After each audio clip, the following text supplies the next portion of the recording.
মাহেশের রথযাত্রা আমাদের কাছে ছোট থেকেই ইমোশন। এই রথযাত্রার কথা জানে না এমন কোনো মানুষ বোধহয় আর আর নেই।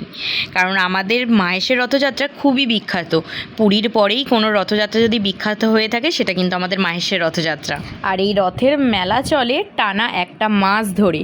আর অনেক কিছু বসে, নানান রকমের দোলনা থেকে নানান রকম জিনিস থেকে আরম্ভ করে বহু জিনিস বসে। মেলায় আসবো করে আসার হয়ে উঠছিল না, তাই আজ ছোট্ট সোনাকে সাথে নিয়ে চলে এসেছি মেলায়। ও তো মেলায় এলেই আগে কোথায় মিকি মাউস বসেছে সেই দিকে ওর চোখ যায়।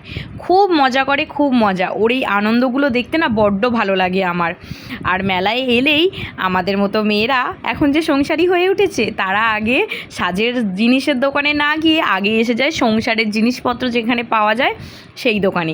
কিনেওছি কয়েকটা জিনিস। মেলায় বেশিরভাগ বসেছে ইমিটেশনের জিনিস, আর যা সুন্দর সুন্দর জুয়েলারি বসেছিল না, দেখেই মনে হচ্ছিল সব একসাথে নিয়ে নিই। আর ওই কাপের সেট, কাঁচের গ্লাস, এগুলো তো ছিল দেখার মতো। ছোট্ট সোনাকে শেষে নিয়ে এসেছি খেলনার দোকানে, কারণ প্রথমেই যদি ওকে খেলনা কিনে দিই, এরপর যতগুলো খেলনার দোকানে ঢুকবে সেখান থেকে ওকে একটা করে কিনে দিতে হবে। তাই শেষে একদম ওকে খেলনা কিনে দিয়েছি। দিয়ে আরও খুচখাচ জিনিস দেখছিলাম, আরও অনেক কিছুই নেওয়ার ইচ্ছা হচ্ছিলো জানো তো। কিন্তু সবথেকে বাজে জিনিস, এই মাহেশের রথের মেলায় জিনিসের দাম থাকে একদম আগুন চড়া, যা ছোঁয়া যায় না।